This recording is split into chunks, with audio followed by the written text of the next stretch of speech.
Under Section 224 of the CMTA, a proceedings have already been instituted after failure of the party to produce evidence of the payment, duties, and taxes within the period provided therefor, and while such proceedings are ongoing.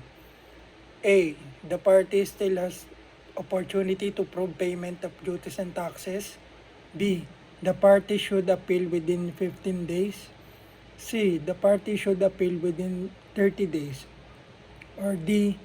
The goods are deemed forfeited. Under Section 224, CMTA, if warrant of seizure has been issued, after failure of the party to produce evidence of payments of duties and taxes within the period provided therefor, but the party was later unable to submit proof of such payment, the party should A. File motion to quash the warrant. B. Appeal to the commissioner. C. File a petition with the Court of Tax Appeal. Or D. File a motion for reconsideration. He or she should cause release of goods seized under Section 224 CMTA. After warrant of seizure has been issued, and after the party subsequently submits proof of payment of duties and taxes with the appropriate motion, A. Collector, B. Commissioner, C. Secretary of Finance, or D. Tariff Commission.